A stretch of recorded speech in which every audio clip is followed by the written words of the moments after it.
Welcome to Tracks to Success, brought to you by Presentation Partners. This is the podcast that brings you inspiring people and their inspiring stories. How did they find their way to the top, and how can their path help you do the same? Here's your host, network broadcaster, executive, and entrepreneur, Kraig Kann. Right now on this edition of Tracks to Success, you'll hear from one of sports' up-and-coming broadcasters, a second city play-by-play voice with a first-rate story of overcoming physical disability, who's vaulted to a national stage beyond just baseball. He was a young boy with a dream, growing up in the suburbs of Chicago. But this wasn't just any boy. He was the boy born premature, who spent time in intensive care, suffered a respiratory illness that led to a diagnosis of cerebral palsy. Nothing stopped him. A college broadcast degree, and then a law degree, but also a degree of uncertainty that it would all work out. But it has. He's now the face and voice of the major league team that was his dream. And there's other network gigs too, and by all accounts, many more to come. Self-described as the kid who embraced the label of weird, and who's now labeled by many as a pioneer. His name is Jason Benetti, the man behind the mic for the Chicago White Sox. His inspiring story and this edition of Tracks to Success starts now. Jason, I'm going to start with this. When I started this podcast, centering around inspiring people, sharing their inspiring stories, truth be told, you were on my original list. So this means a lot. I truly appreciate the time. How you doing? I'm great. How are you, Kraig? I'm doing fine, thank you. And we could go so many different ways to start this. And the impact of the coronavirus to Major League Baseball this year. I know it really put the skids on spring training, the start to the season. Your heart, like everybody else's, must have just sank when they said, pack it up, everybody head home until who knows when. Yeah, I mean, it was a strange time for me overall, not even necessarily specific to baseball, because I'm on the road for about 160 days of the year typically. And so to have that all grind to a halt was shocking to the system. I had been doing a basketball game in Indianapolis, and I drove from Indy back to Chicago, and I basically just bunkered down and ordered a bunch of groceries and stayed in. But in terms of the baseball story and the angle of it all, I was at a basketball game that Monday when everything shut down, before it shut down, and I got a text saying that the announcers and media weren't going to be allowed in the clubhouse. And boy, wouldn't it be at that point great for us to be arguing over how fair that is, or all that's like. My first thought was, fine, for safety purposes, we need to do whatever we can to get a season started. And then 2 days later, everything shut down. So it was amazing the rapidity at which information moved. Yeah, I'm curious just from a baseball perspective. We're going to talk about other sports and your career in a second. But just from the baseball side, how excited does a guy like you get couple of weeks, 3 weeks before spring training is supposed to start? I mean, is that like the greatest feeling in the world? The greatest feeling is when you're on the plane back home or to wherever you're going from spring training to play that first game, because you usually have a day in between. You kind of settle at home or the road city. We were in Kansas City back in 2019, and we had a dinner with the crew, and you get ready and you're so excited for everything you're going to do that season and watch baseball. And it's only rivaled by that moment when it's close enough to say pitchers and catchers report in blank days.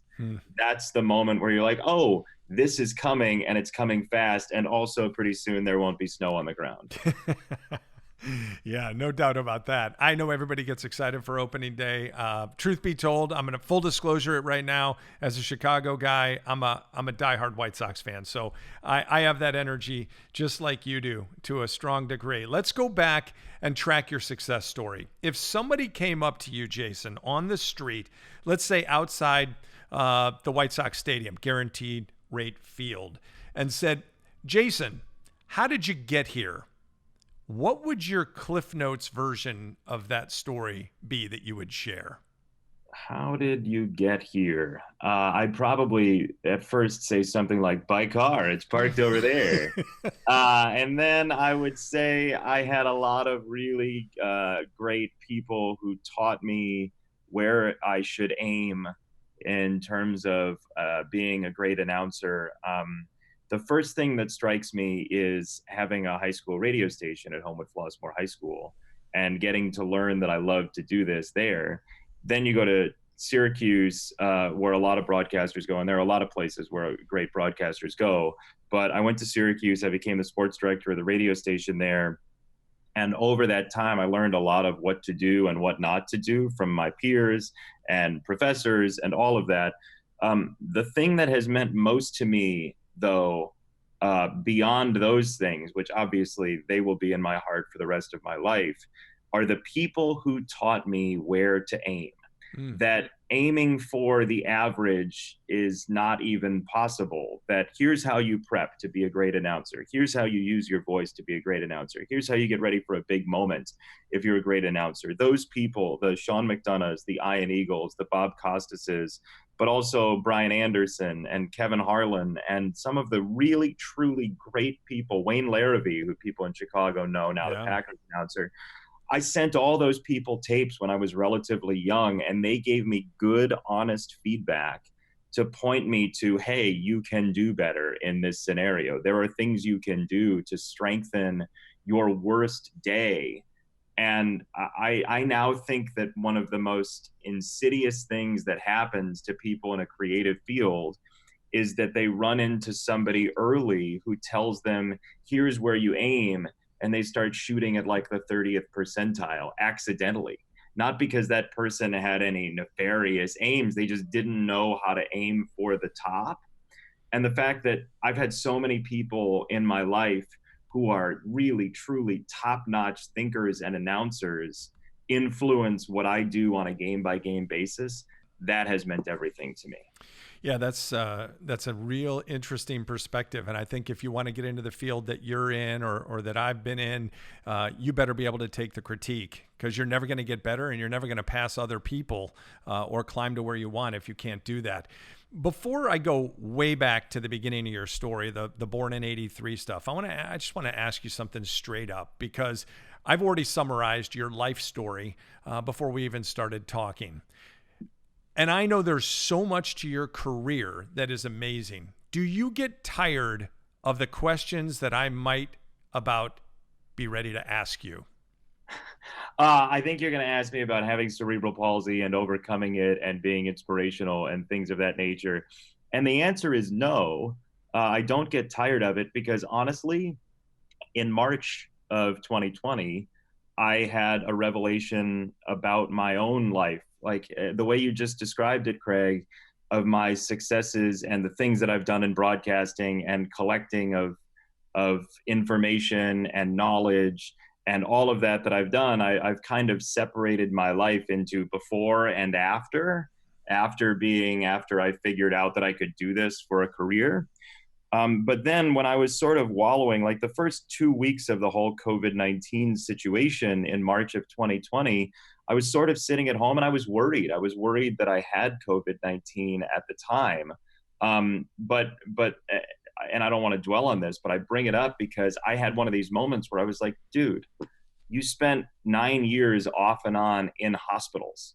And that didn't register before March of 2020 to me, because I didn't really think about it. Not that I was repressing it, but I didn't really think about it. And so there was this moment where I was like, okay, say this goes on for a long time and you lose some portion of your career because of it. It's still not even close to what you dealt with as a kid. Like you were in the summer in a hospital rehabbing surgeries. You can do this. Like you can handle this. And a lot of people can handle this. And so I had this moment where I was like, I need to look inside a little bit more, because a lot of what I ignored or said, hey, I'm over that, still inform decisions and still can inform decisions that I make in the future when things are hard. Amazing perspective. Wow. And And it's so true what you said. And we oftentimes lose perspective so many times along the way. So with that and the confidence you just gave me to ask the questions I was going to ask anyway, born in '83, which is a really good year for the White Sox, by the way. Not Yes. the greatest year ever. We'll get to that. But Chicago suburbs, they won the division by 20 games, by the way, that year. They lost to the Orioles, as I know you know, 3-1. Orioles beat the Phillies to win the World Series. Okay. You were obviously a kid who was really ready for the world. And I say that because you decided to come out 10 weeks early. You've kind of already told the beginning of that story. So 10 months premature, and then complications in the hospital, which you've already basically documented. Now, you don't remember that, but I know parents and everybody else who lived it with you do. What were you told about the struggles? How tough was it? Yeah, I mean, the thing is, it's not something we talked about a whole lot like that. My parents were very much on the, okay, like go meet the world. There's no reason to necessarily sit here and dwell on everything that's happened, because honestly, it was harder on them than it was on me. I mean, to be a parent and to have your kid really premature and get sick when they're young and have all these surgeries, to have them go into the hospital every night and see that, I mean, it's just crushing. And so it was much harder on them than it was on me. And I think what I know about it is simply what I've recalled from early on in elementary school, showing up in class in August in a wheelchair or wearing those like Forrest Gump like braces on my legs, which, by the way, don't fly off. That movie should be brought to the Better Business Bureau for false advertising. No, I love the movie. But the whole thing about it was I just have these little flecks of memory of things that were different about me when I got to school. But it wasn't, I don't have this overarching thought of, oh, I'm in the hospital again. Like I can recall moments when I had a cast on and was in the hospital and was like watching television at 3 a.m. I have very like vivid, small pieces of that memory, but it's not the overarching way I feel about myself.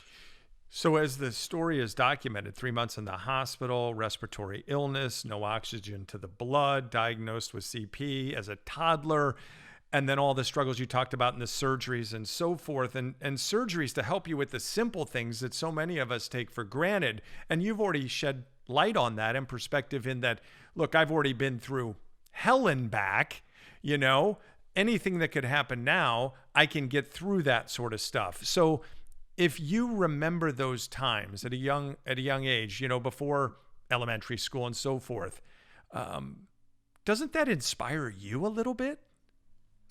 Yeah, I mean, the one thing that I have to say about the word inspire is people use it so much about me, and they do it for really good reason. And you have, and I have, and thousands of people have at this point in my life. The thing that I ask people is that if you are inspired by me, like that's why that revelation I had in March was important to me, because it made me change the way I thought in that moment.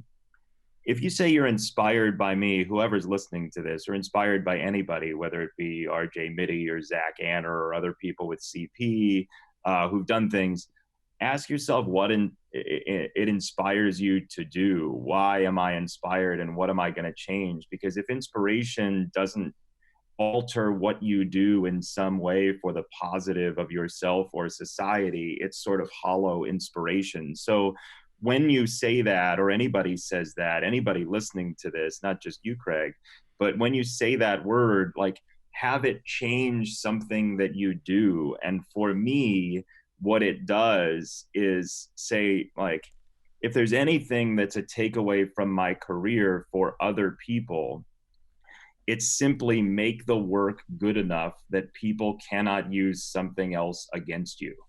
Because as somebody who grew up with all those things, like obviously people are going to say things about you, and you're going to be reminded all the time that you walk with a limp or your eye drips or whatever it is. And the whole goal is to end up being okay with yourself. And what I did was use my vocation, announcing, to do that. And so I guess what I'm saying in a long way is make sure that the inspiration makes you do something. And if I can help you do something that you would have quit, or you would have said, you know what, I'll get to that later. My life has been, hey, I don't really belong on television because I can't look directly at a camera because my eye drifts, and I don't walk into a room and wow people. So hopefully if there's inspiration in my story, it's simply that, hey, like if somebody tells you you can't do something, until they write a law about it, you go do it. So in the movie Little Miss Sunshine, Paul Dano's character really wants to be he wants to be a fighter pilot. He wants to be a pilot. He wants to aviate in whatever way it is. So Paul Dano wants to fly, and he finds out at the end of the movie he's red-green colorblind. And like there's a law that says you cannot be a pilot if you're red-green colorblind. If they don't write a law about it, go do it, is my message. Yeah. I want to go back because you've obviously reached it. Okay. You've, I would say, overcome, and you've challenged yourself. And the way I mean, you should have been a philosophy major. I mean, the way you just described everything you shared is great for, baseball games that are 13-1, by the way. That means you can fill and you can do it well. Now, in elementary school, there was an assignment. I want you to take me back to this. And then I think a lot of people can relate to this. Apparently, a teacher said, write down your dream. You wrote down what? I wrote down that I want to be the White Sox announcer, like Hawk Harrelson. And I wrote a big YES because, he said you can put on the board yes at the end of his home run calls. And it turns out I became the White Sox announcer replacing Hawk Harrelson. I forgot that it happened. And then my mom unearthed it and was like, oh, do you remember you did this? And I was like, no, not at all. But evidently I did. I mean, I grew up watching a lot of sports, and the announcers are front and center. So I wanted to be Hawk, and here I am. Amazing. And I actually can totally relate. I'm going to date myself, 30th year reunion, and went back, and I was the kid at 8 years old in my house in Western Springs that wanted to be a sportscaster and did games in my room. And I know you can relate to that. And I wrote the same dream down, not to be the White Sox announcer, although I'd trade places with you. I think that is such a special thing to inspire. I'm going to use inspire again, to inspire other people to write it down, to say it, to give you something to shoot for. No? At a young age? But that's why I love the word inspire when you use it like that, especially. I mean, and your understanding of that, because that's the way you communicate your message as well, as you're trying to get people to do things that are beyond what they think. And absolutely write it down. Believe it, think it. And I know that not everybody gets to live their dreams, but if you don't try, you're certainly not going to make it. Yeah. Did you have a support group of friends at a young age, or were you the kid that really struggled to fit in? How did that all go for you? No sports, right? I mean, you couldn't play. Yeah, I didn't play. I had a group of friends that I made basically junior and senior year of high school who were close friends. But then when I went to college, those friends became the really sturdy rock in my life, the people that I talk to every week and some every day. So that's where I made my collective group of friends, some of that around student media at Syracuse, and then some of that just around making friends through other people. So it was much more in college that I gathered that group of people who were foundational to me.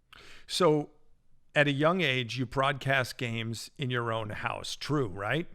True. To the annoyance of the friends that I did have.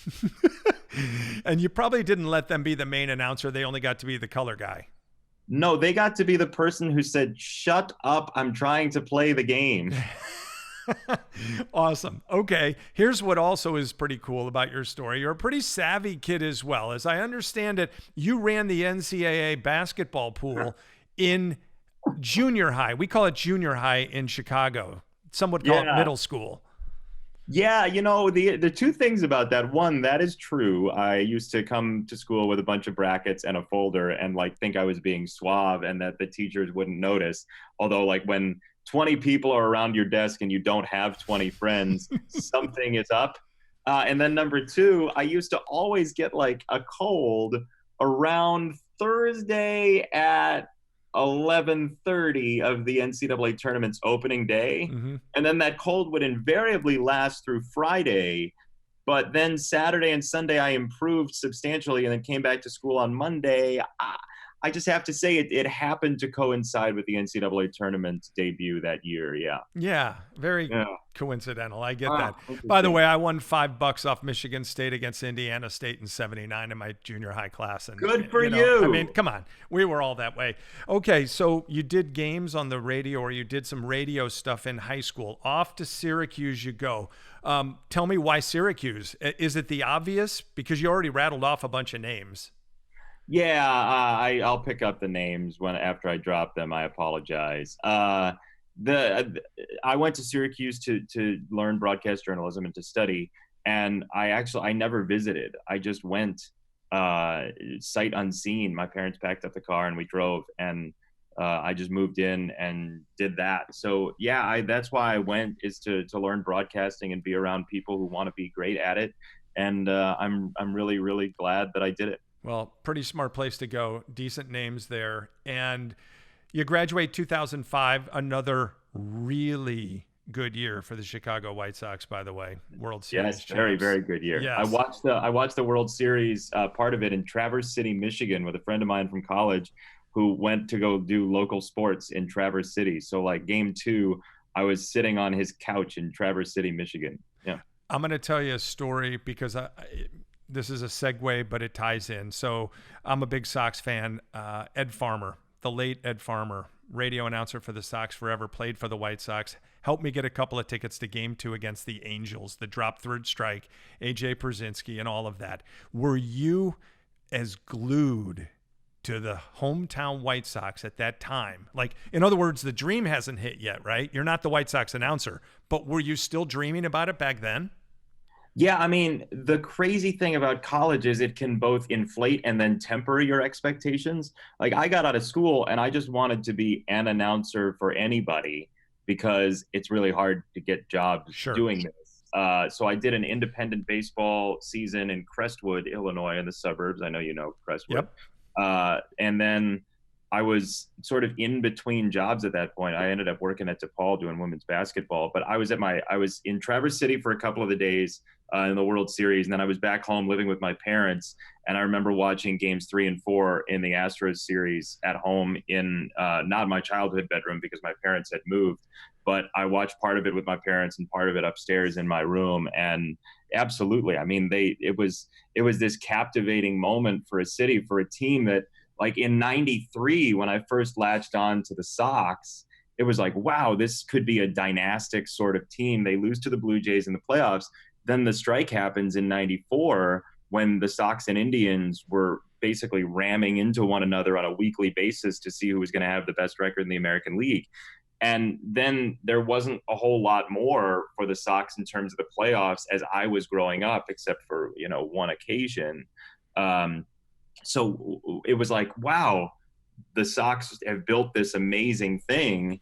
And when I was at school and I was doing, minor league baseball as an internship or whatever it might be, you don't watch as much baseball as you used to. So it was actually a really cathartic thing to come home and watch the Sox every day again and feel like there was a sense of place. Yeah, no question about that. There is one thing I do have a question about for sure. And I'm trying to figure out how this all fits in. So you graduate from Syracuse. You've clearly got the voice to do something special in this game. I mean, it's obvious to anybody listening.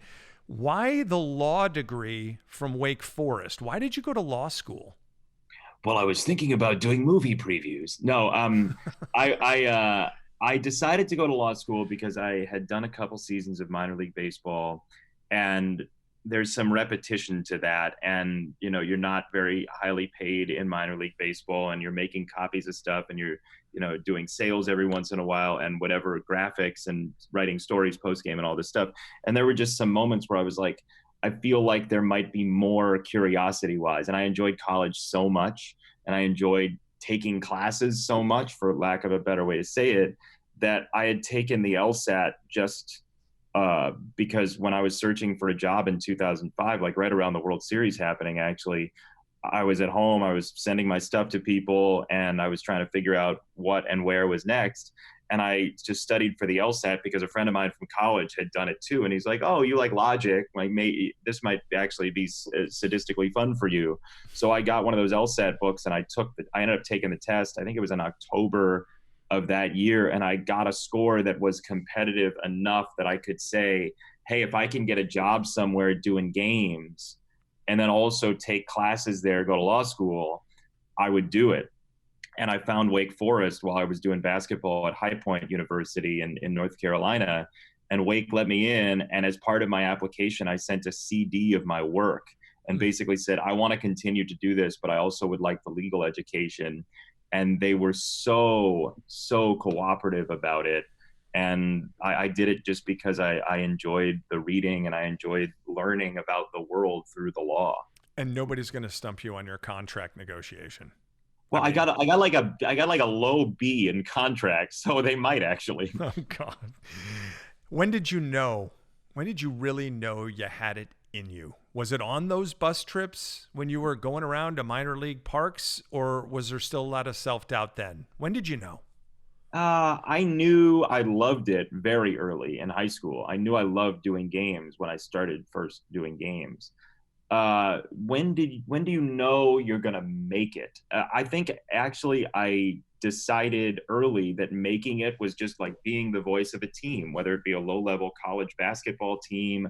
Like I was always shooting to be, after college, because it was the most attainable, a Division I basketball announcer somewhere, because there are 330, however many there were at the time.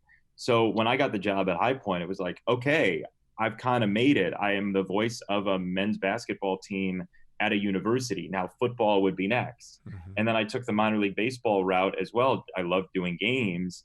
And then I was in AAA very early on as a lead guy in 2009 at age 25. And it was like, oh, well, I know I study this. I know that I've learned from some really good people. But then you listen to tapes even from a year or 2 years before, and if you keep doing that, obviously you stink. That like a year ago, you change things you do, and you hear things that other people do, and you make yourself better. So my definition was never really, I got to get to the big leagues. It was never, I got to be a lead network announcer. It was, I like doing games and I want to do it. And now suddenly we sit in a position where we're talking and you're saying you've made it. And that's kind of a revelation to me in the first place, because that was never really the aim. Jason Benetti is our guest on this edition of Tracks to Success. Tracks to Success is brought to you by Presentation Partners, visual storytellers passionate about connecting presenters with their audience. All right, Jason, your internship at WSCR, I find that fascinating. Most people don't know what that is. That's the Score Sports Radio in Chicago. So the tie-in here is that you've already mentioned you were a little bit nervous of the video angle or the on-camera stuff, and radio is obviously a pretty big thing in the city of Chicago. You avoided TV for a long time. How'd you get over that? How did I get over it? It was in AAA baseball. I became the voice of the Syracuse Chiefs, their team name at the time, they're the Mets now. And I was the radio voice, but there also was a 20-game television package with Time Warner locally. And I had a couple really good producers who walked me through, hey, like, here's what on camera looks like. I have a couple friends who tried to help me with my eyes and how they looked in the camera and how they looked on camera and things like that. So that's kind of where that started. But you mentioned interning at the Score. Like I grew up listening to Boris and Bernstein in Chicago, and Terry and Dan. Like Dan to me, Dan Bernstein in Chicago is one of the smartest people in the history of the world. And I know he sometimes gets a bad rap because people think he's talking down to them or whatever. Dan's one of the smartest people I've ever met. And every day I used to come in for that internship, two things happened. He was always jamming on the crossword puzzle on the computer, whichever crossword puzzle he could get his hands on. I assume it was the New York Times. And then number two, it was always, what can we do with this story today? What's interesting? What's the angle? How can we play it? How can we deal with it? And I was there watching that conversation happen with Terry and Dan and the producers. And, every once in a while I would just say like some really dumb idea and they'd be like, that's interesting. And then move on with whatever they're doing. But I saw like how to not settle for something basic from Dan and from Terry. And what's amazing is like now Dan and I are friends. I go on their show and I've told him privately, but I haven't really said it a whole lot publicly. He's one of my inspirations to just be smarter, do smarter, be more curious, because I'd go in there and I'd be like, I am an idiot. I don't know anything. They know everything and I know nothing. Yeah. Uncover what I don't know. Tell me something that's going to make me go, wow, not just, wait, what? It's interesting because, and people that want to be on TV don't understand the value in potentially doing an internship. I'm going to make this up, with the Tribune or the Sun-Times or the Score on radio. They think, nope, TV, I got to do an internship there. But I think there's so much value in the other. If you were talking to students right now at Syracuse, what would you say about the value that came from that internship in radio? I think it's even more global than people realize. It's go somewhere where you can actually learn something. Don't go somewhere where you have to feel like you're proving yourself on a daily basis to yourself, right? Like some people get very defensive about advice. They'll send you a tape and you'll point out things and they'll say, well, I actually think this way about it. And you're like, I don't even care if you take my advice. Just do something different and try to push yourself to be better in some way. So when you get an internship, wherever that might be, make sure it's around people who you think are basically gods. Like, make sure it's people who you say, wow, I cannot believe they make that look so easy. My number one guideline would be go find an internship where you revere the people because of their work and their output. Like for me, I mentioned some of those names. A guy like Brian Anderson has had wonderfully specific advice for me in my career. And I watched Brian when he first started getting network jobs after his time at the Golf Channel and still with the Brewers. And you watch Brian and you're like, man, he makes it look so simple. And you get to talking to him and he's got all these thoughts and strategies and analyses. I want to be around people who are above where I am. I know it. And I can ask them everything that I want to ask them.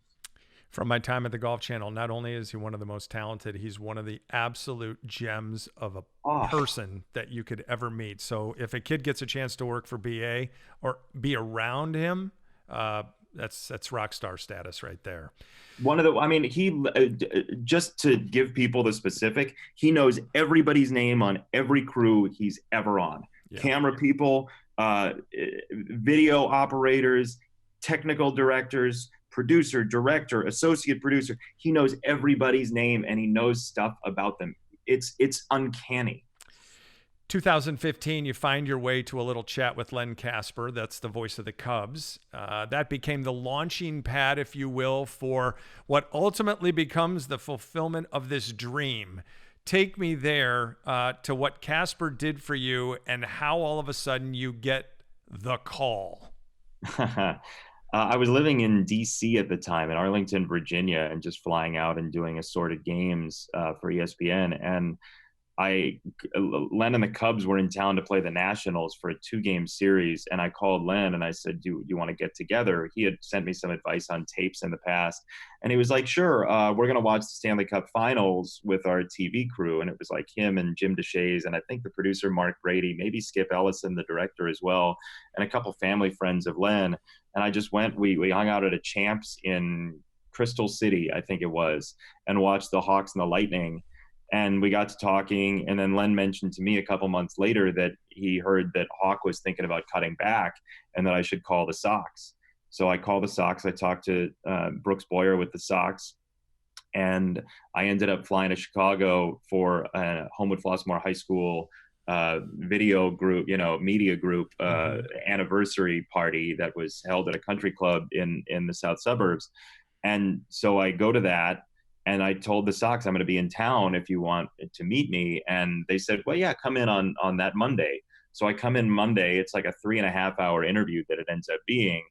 I end up flying to meet Steve Stone a couple months later in Arizona, my now broadcast partner. And then I flew back to Chicago later on in December of that year to meet with Jerry Reinsdorf and have that be sort of the final blessing.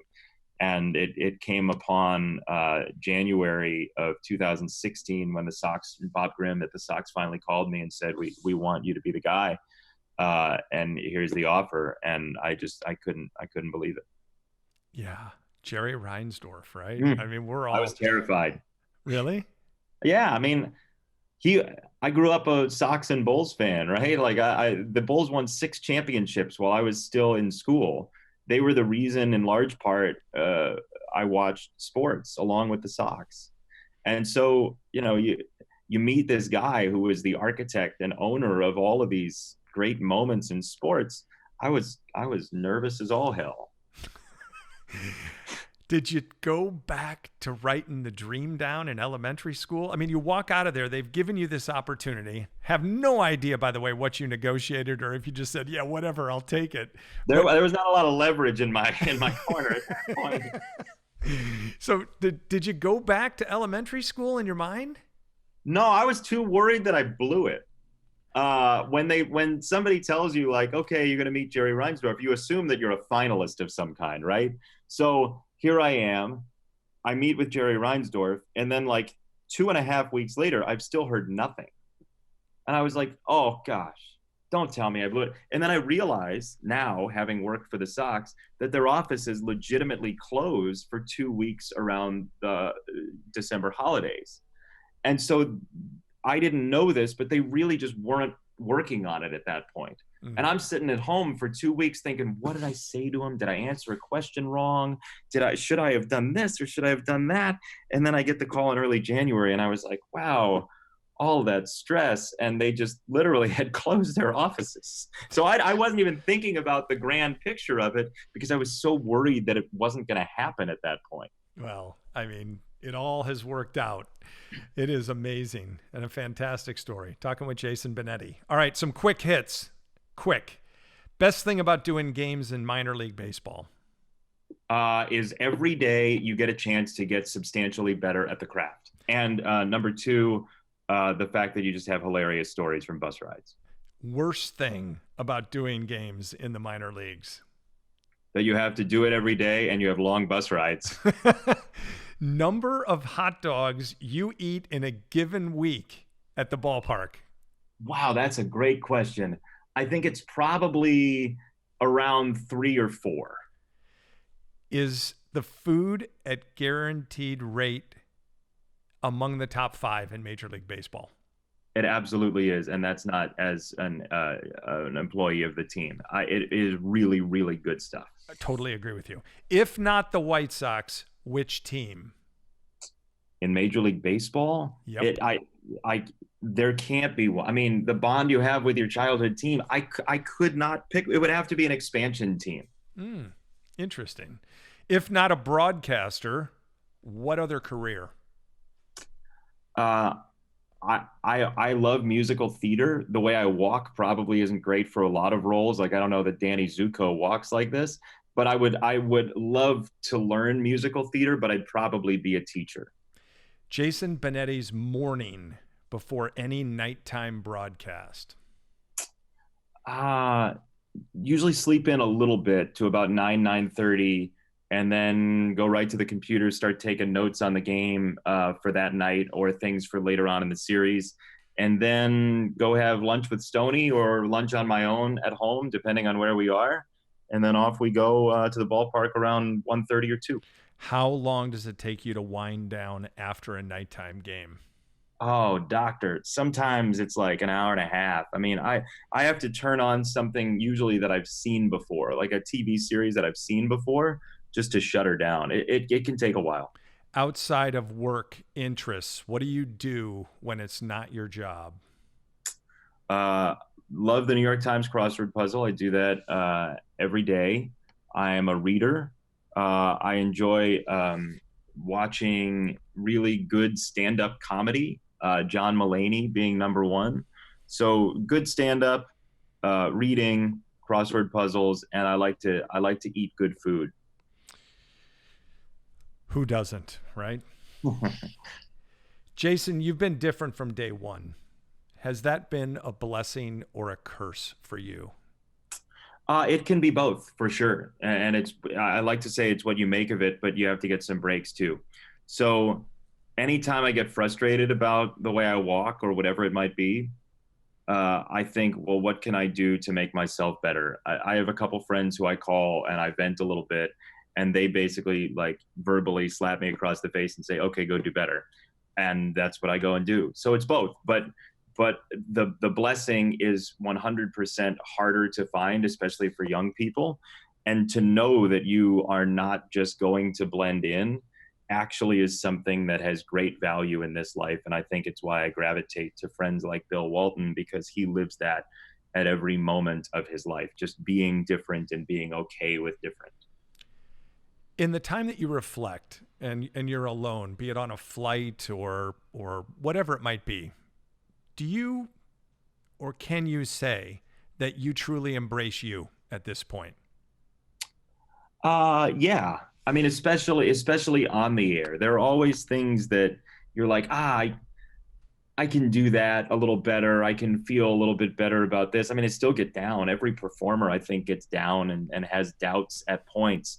But when I'm on the air, I think I take more risks than the average announcer. And I think I'm being very much true to the core of me in the way that I present a baseball game, work with partners, and all of that. So yeah, I think I'm as close as I have ever been, and I will get even closer to that as the years go by.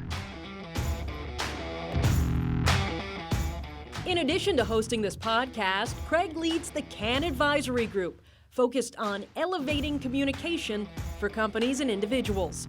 Company consulting, empowering team and individual workshops, mind-altering webinars, and Kraig's inspiring keynotes for your conference or company meeting. They're all on the menu of services.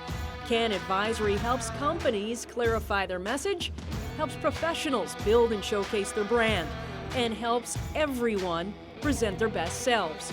So if you're the leader of a team or company looking to give your employees a game-changing one-day experience, or an individual who wants to become a speaker and presenter that gets other people talking, visit cannadvisory.com.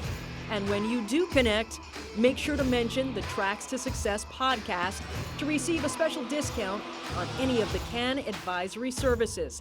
That's cannadvisory.com. Now back to the interview. Winding down our time together with Jason Benetti. This podcast, Jason, is called Tracks to Success.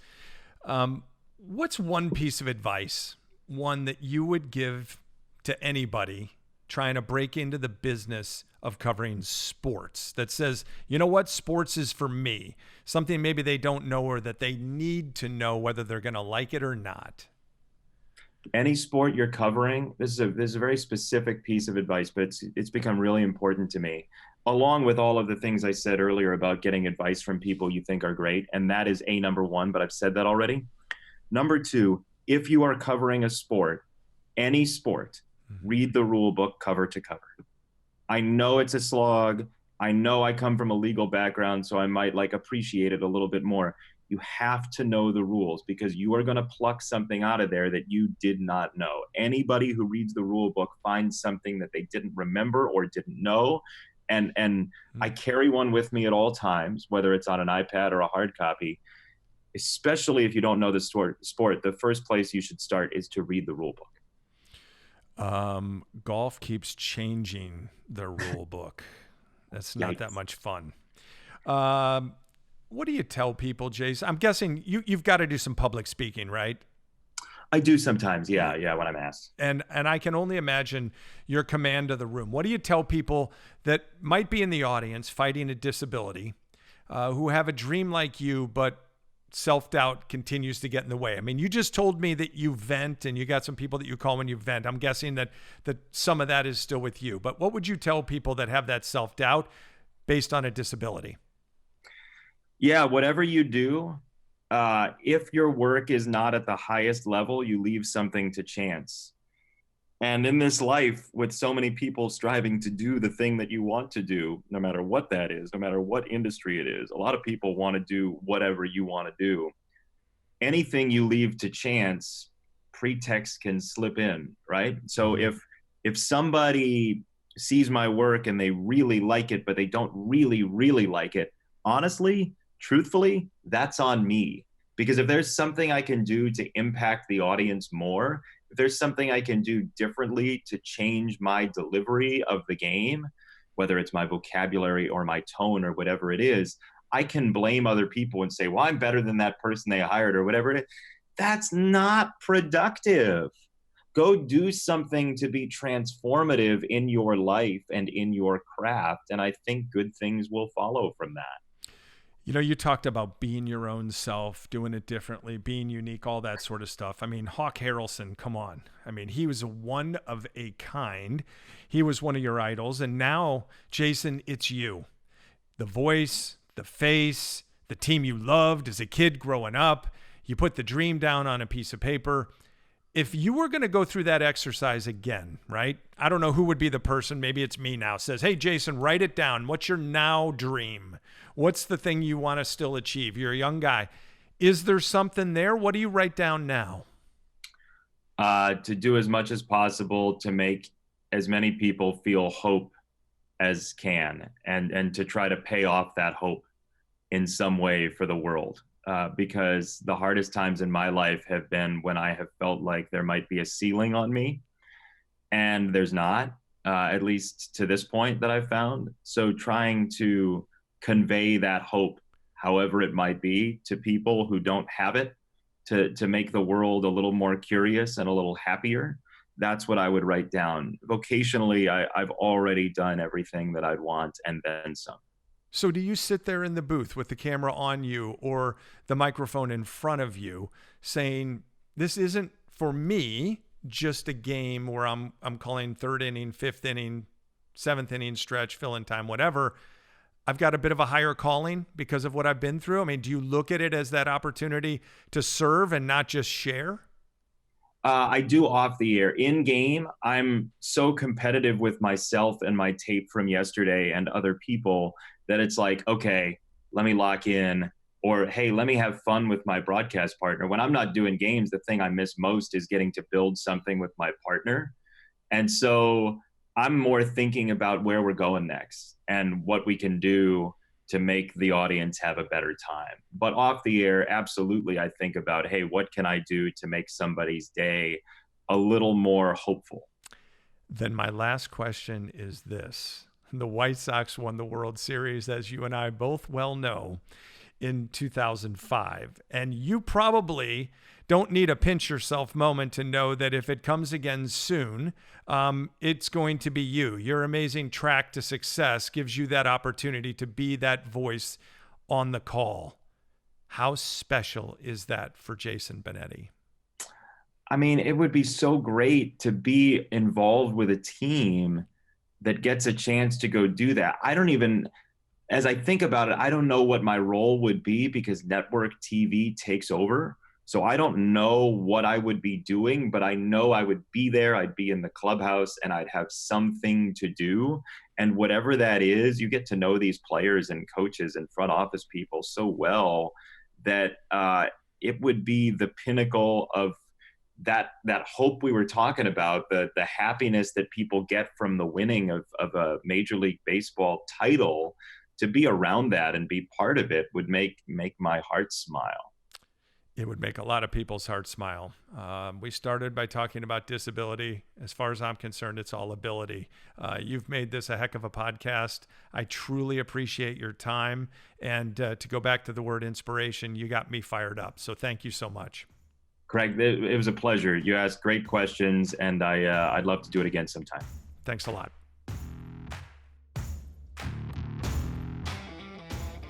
In our conversation, Jason talked about the childhood dream and the pursuit of a goal that came with physical obstacles and mental challenges, which leads me to my one last thing. If you want to be an influencer, the first goal is to sharpen your skill set and find a way to be better than the majority of your competition. More important, perhaps, is to find a way to do it differently. In Jason's case, he was different, but he never allowed himself to fall victim to how others viewed him. We have to stay true to our own goals and our own dreams. We have to work on our game plan to reach those goals, and we need to be confident in ourselves to get there. Some careers bring more competition than others and require more self-confidence and more perseverance. It's a choice to jump in the first place. It's a tougher challenge to jump all the way to the top. So lay out your game plan, identify the challenges you'll face, and plot your course to clear the hurdles that will definitely come your way. Do that, and your tracks to success become a whole lot easier. If you have a guest you think belongs on Tracks to Success, I want to hear from you. Email me at info@cannadvisory.com and share this story. I can't wait to hear from you. Until next time, I'm Kraig Kann. Thanks for listening. You've been listening to Tracks to Success, brought to you by Presentation Partners, visual storytellers passionate about connecting presenters with their audience. Don't forget to subscribe to the show for more great interviews and thoughts on reaching your highest personal and professional summit. You can follow Kraig on Twitter and Instagram using the handle @Kraig Kann. And for exclusive Tracks to Success content and news about our upcoming guests, you can find Tracks to Success on Twitter. It's @Tracks to Success.